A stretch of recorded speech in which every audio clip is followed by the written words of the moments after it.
In this lesson, we're going to go over what you will learn. You're probably interested in knowing what you would learn from the lessons that are included in this video. So let's talk about that.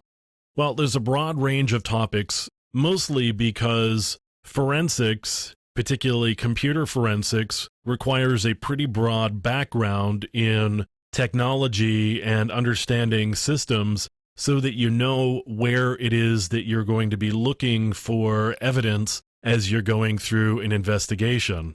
We're going to be talking about preparing for an investigation and how you would go about preparing for an investigation, the things that you need to know before you get involved in investigation.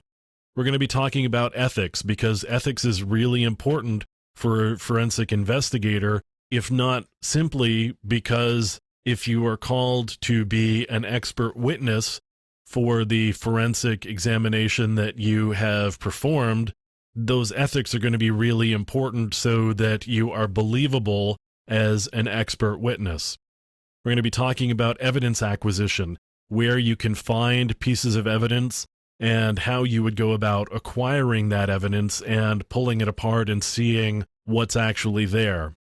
We're going to be talking about how to be an expert witness and the important factors that go into being an expert witness. We're going to be talking about legal versus corporate investigations. There is a difference between a legal investigation and a corporate investigation. Not all investigations are made the same. So there are differences between legal and corporate investigations, and we'll be talking about those.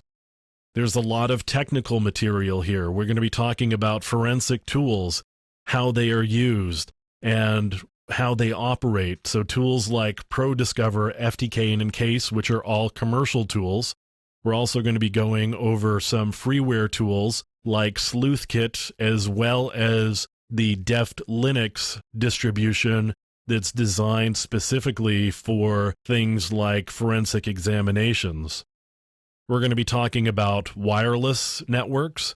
We're going to be talking about malware and network evidence. We're also going to be going into some of the internals of Unix operating systems, Windows, Linux, Mac OS, some of the details about the operating systems and how they function, and specifically how they function so that you can understand where it is you're going to be looking for evidence and why you're going to be looking there, and the type of evidence you may expect to find in those locations.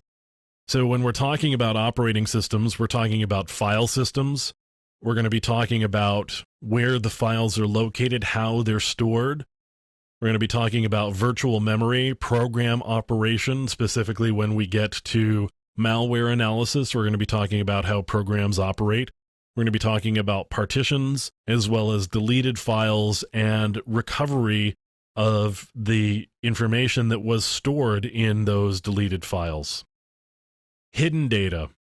Not surprisingly, people who do bad things in the cases where they are doing bad things, as opposed to just people who don't know what they're doing and something bad happens to them. Bad people want to hide information. So there's steganography, which is hiding information inside of something else. There's slack space on your system. Knowing what slack space is and what actually may be hidden there.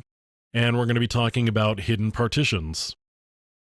So in conclusion, there's a good amount of technical material in this set of lessons. We've got operating system specifics like file systems and virtual memory.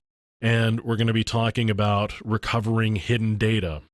So I hope that you find this range of material interesting, and it interests you enough to go digging through the rest of the lessons that are here.